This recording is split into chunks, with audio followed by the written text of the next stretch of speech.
it's going to be a delayed reaction here.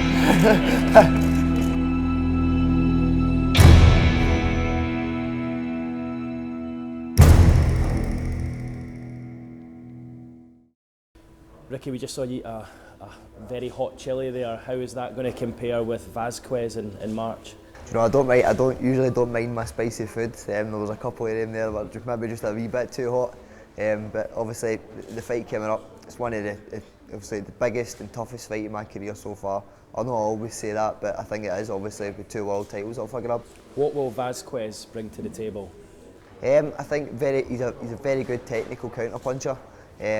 Obviously very fit as well when you watch him fight. But quite the same as myself. His fitness stays the same for the first to the last bell. So I think this is going to be a very tough fight. But the way things have been going in training and that, I think I'm going to be ready to deal with whatever comes my way. You've been over in Norway preparing for the fight. How did that go? I know Norway was excellent. Everybody over there was really good with us. It was like Andreas and Benson. That was who we were sparring. He's fighting for the European title.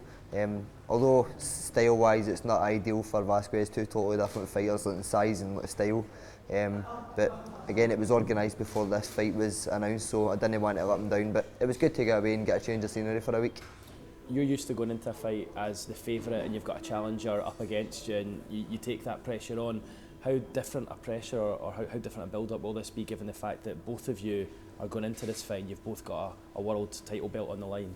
Do you know, I know obviously it is a very big fight, but when you look at things, and especially when you're reading stuff about, obviously, with people with their opinions about the fight, and what people are saying, sometimes it can just put that wee bit added pressure on you. So I'm just treating it exactly the same as I always do. I'm getting out there to do my job, and basically that's it.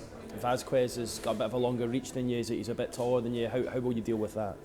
Well, obviously we're starting full sparring now.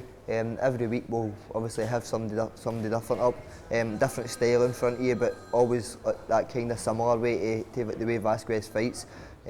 Obviously we'll bring in guys maybe like welterweights and stuff like that, so they are a bit heavier, taller, obviously longer reach. But I think obviously come fight night, that's where that's going to benefit me. So whatever happens, I'm going to have it covered. I know you don't like to look too far ahead. You often say this, but is this fight, should you get through it, is this the last step on the road to Broner? Do you know, there's been talk. This fight's been spoken about for the last couple of years. Again, it's super featherweight. The only reason the fight never happened was obviously difficult to make the weight. You can see the size of me for a lightweight. I'm even big for that. But again, one fight at a time. I've always said that the fight, if the fight was meant to happen, it's going to happen eventually. But I've got Miguel Vazquez in front of me now.